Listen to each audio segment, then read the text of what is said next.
ጤና ይስጥልን ውድ አድማጮቻችን፣ ለአሁን ያዘጋጀንላችሁ አጫጭር ዜናዎች ይዘን ቀርበናል። አብራችሁን ቆዩ። ወቅታዊ ታማኝና ፈጣን መረጃዎችን ለመከታተል ቻናላችንን ታይም ሚዲያ ሰብስክራይብ፣ ሼር እና ላይክ በማድረግ ቤተሰብ ይሁን።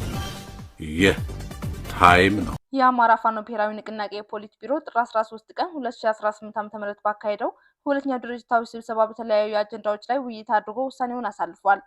በዚህ መሰረት ድርጅቱ ስራ አመራር አባላት በተገኙበት በዚህ የውይይት መድረክ ላይ ፖሊት ቢሮ አርበኛ እስክንድር ነጋ ያቀረበውን ማመልከቻ መርምሯል።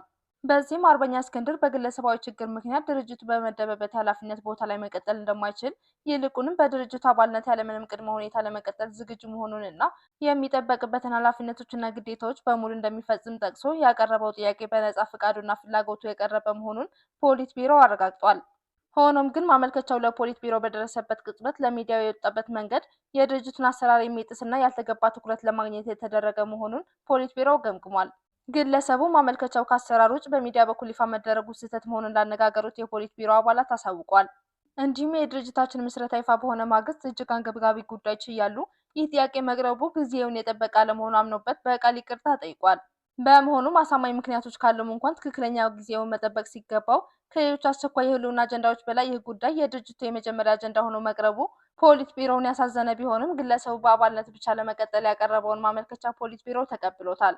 ፖሊት ቢሮ ለአርበኛ እስክንድር ተሰጥቶ በነበረው የኃላፊነት ቦታ ላይ ሌላ ሰው የሚተካ ይሆናል። የወለጋ ክፍለ ሀገር ፋኖዝ ወይም ቢዛሞ የድርጅቱ መዋቅር አካል የሆኑበትን ሁኔታ ላይ ውሳኔ አስተላልፏል።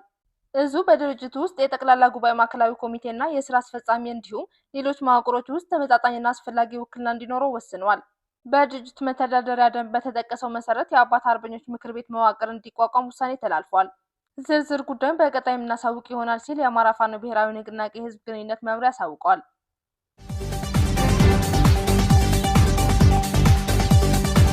የአሜሪካው ፕሬዝዳንት ዶናልድ ትራምፕ ከግብጽ ፕሬዝዳንት አብዱል ፈታህ አልሲሲ ጋር ባደረጉት ውይይት ታላቁ የኢትዮጵያ ህዳሴ ግድብ የናይልን ውሃ ዘግቷል ሲሉ ዛሬ ማወዛጋቢ አስተያየት ሰጡ።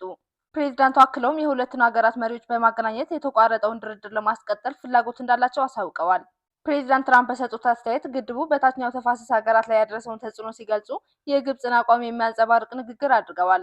ለ1 ሚሊዮን ዓመታት ያህል ሲያገኙ የነበረውንና ማግኘት የነበረባቸው ውሃ እንዳያገኙ ተደርጎ ግድብ ተገንብቷል። ድንገት የውሃ ፍሰት በጣም ግዙፍ በሆነው ግድብ ተዘግቷል ያሉት ትራምፕ እሳቸው ቢሆኑ በዚህ ጉዳይ ደስተኛ እንደማይሆኑ ተናግረዋል። በተያያዘም ፕሬዝዳንቱ ግድቡ በፋይናንስ የተደገፈው በዩናይትድ ስቴትስ ነው የሚል መረጃ የሰጡ ቢሆንም ታላቁ የኢትዮጵያ ህዳሴ ግድብ ሙሉ በሙሉ በኢትዮጵያውያን ገንዘብ ድጋፍና ቁጠባ የተገነባ መሆኑ ይታወቃል።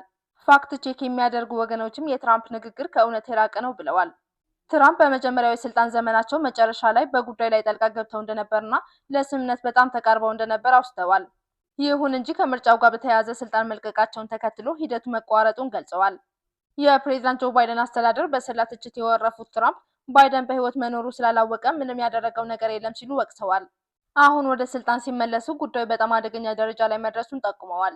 ትራምፕ በቀጣዩ ሊወስዱት ስላሰቡት እርምጃ ሲናገሩ ስምምነት ላይ ለመድረስ ይቻል እንደሆነ ለማየት ሁለታችሁን ለማግኘት እሞክራለሁ ብለዋል። አክለውም ቀደም ሲል ታቅዶ የነበረው ስምምነት የጋራ ሽርክና አይነት እንደነበር ጠቁመውም ያንን ሂደት ወደ መስመር መመለስ ይቻል እንደሆነ እንደሚያዩ ቃል ገብተዋል።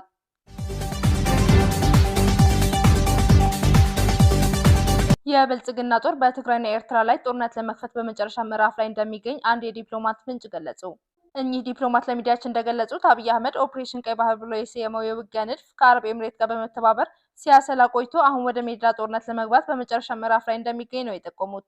ዲፕሎማቱ ለቅርብ ሰዎቻቸው እንደተናገሩት በቅርቡ ሊጀመር ይችላል ተብሎ የሚታሰበው ጦርነት እጅግ አውዳሚና ምስራቅ አፍሪካን ምስቅልቅል የሚያወጣ ነው ብለዋል። ትግራይም በኢኮኖሚና በአንድነት አዳክም ያለው ብሎ የሚያስበው የብልጽግና ሰው ጦርነቱ በሳምንታት ተጨርሰዋል ብሎ እንደነገራቸው የገለጹት ዲፕሎማቱ ይህ ግን ተአምር ካልተፈጠረ በቀር አሁን ባለው ሁኔታ የማይታሰብ ነው ሲሉ አብራርተዋል።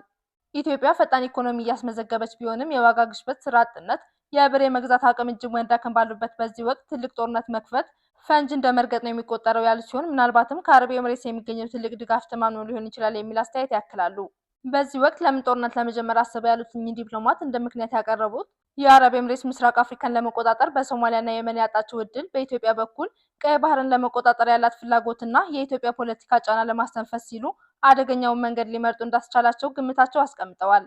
ስለ ጦርነት እቅዱ ምን ይመስላል ተብለው የተጠየቁት ዲፕሎማቱ ሙሉ እቅዱን ማግኘት እንዳልቻሉና በሚስጥር መያዙን ነው የገለጹት።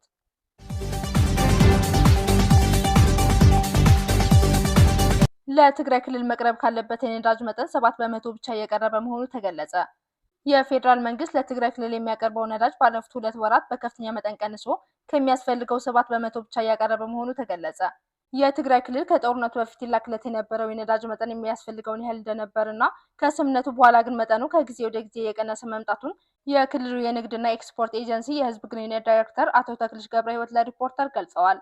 ከጦርነቱ በፊት ወደ ክልሉ ይላክ የነበረው የነዳጅ መጠን በወር 15 ሚሊዮን ሊትር የነበረ ሲሆን ከፕሪቶሪያ ስምምነት በኋላም ይህ መጠን ለተወሰነ ጊዜ ሳይቀንስ ነበር የቆየው ብለው በአሁኑ ወቅት ግን 7% ብቻ እየቀረበ መሆኑን ተናግረዋል።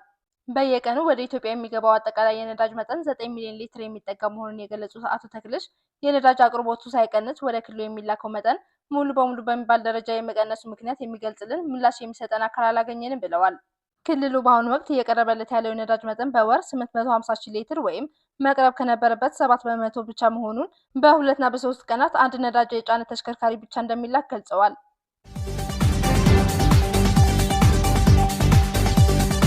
በመቀለና በተለያዩ የትግራይ አካባቢዎች የ4.3 ሬክተር ስኬል የመሬት መንቀጥቀጥ ተከሰተ።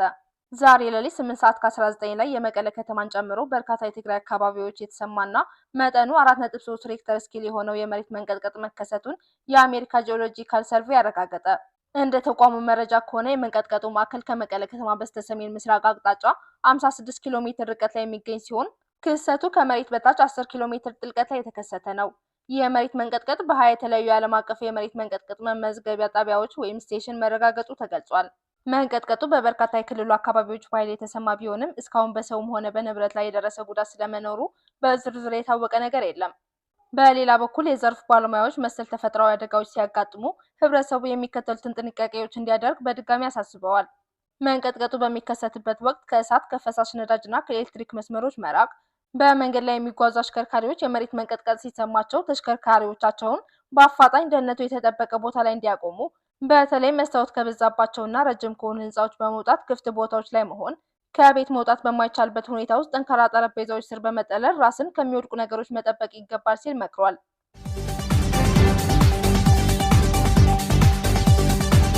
አዲሱ የዩክሬን መከላከያ ሚኒስተር ዓላማው በአንድ ወር ውስጥ 50 ሺህ የሩሲያ ወታደሮችን መግደል ነው አሉ። በቅርቡ የተሾሙት የዩክሬን መከላከያ ሚኒስተር ሚካኤል ፌዶሮቭ ለጋዜጠኞች በሰጡት መግለጫ አገራቸው በየወሩ 50 ሺህ ሩሲያውያንን የመግደል እቅድ መያዟን አሳወቁ። ሚኒስትሩ በአዲሱ ኃላፊነታቸው ለሁለት ጉዳዮች ቅድሚያ እንደሚሰጡ ጠቅሰው አንደኛው የአስተዳደር ለውጥ መሆኑን አስረድተዋል። ሲናገሩም አስተዳደራችን የእኛን ግቦች ለማሳካት የሚችሉ ሰዎች መገንባት አለበት። አስተዳዳሪዎች በሚዛን ሊለካ የሚችል ውጤት ካላሳዩ ከእኛ ጋር ሊቀጥሉ የሚችሉበት ምክንያት የለም ብለዋል። ሁለተኛ ቅድሚያ የሚሰጡት ጉዳይ ደግሞ በየወሩ 50 ሺህ ሩሲያውያንን መግደል መሆኑን ገልጸው ባለፈው ወር የገደልናቸው 35 ሺህ ነበሩ። ለዚህም የቪዲዮ ማረጋገጫ አለን። አሁን ደግሞ ይህንን ቁጥር 50 ሺህ ካደረስን ጠላት ላይ ምን እንደሚፈጠር የምናየው ይሆናል ብለዋል። እየተካሄደ ባለው ጦርነት ዩክሬን ሆነ ሩሲያ በራሳቸው ወገን በኩል የደረሰው ኪሳራ እምብዛም ይፋ እንደማያደርጉ ይታወቃል። ነገር ግን ዩክሬን በጦርነቱ 1.2 ሚሊዮን ሩሲያውያን ላይ የሞት ጉዳት እንዳደረሰች የሚገልጽ ግምት ታቀርባለች። ቢሆኑም ሩሲያውያን ምንም ያህል ጉዳት ቢያስተናግዱም ባለፈው ዓመት ብቻ ከ4336 ካሬ ኪሎ ሜትር ያህል መሬት ከዩክሬን ላይ መቀማታቸው በገሃድ የሚታይ ሀቅ ነው። በሌላ በኩል ዩክሬን በተለይ በእግረኛ ክፍለ ጦሮች ላይ በከፍተኛ ሁኔታ የሰው ኃይል እጥረት እንዳጋጠማት በይፋ ይነገራል። በወር 50 ሺህ ሩሲያውያንን የመግደል እቅድ ያወጡት የመከላከያ ሚኒስትሩ ሹመታቸው በፓርላማ የጸደቀላቸው ባለፈው ሳምንት ጃንዋሪ 14 ነበር ሲል ኬቭ ኢንዲፐንደንት ጋዜጣ ዘግቧል። ዝኸበርኩም ተኸታተልቲ ሚድያና ንሎማዓንቲ ዝበልናዮ ምድላዋት እዚኦም ይመስሉ ነይሮም። ብቐጻሊ መደባት ክሳብ ንራኸብ ሰላም በቢ ዘለኹሞ። እዚ ካብ መቐለ ዝመሓላለፈልኩም ታይም ሚድያ ፈነወ ትግርኛ እዩ።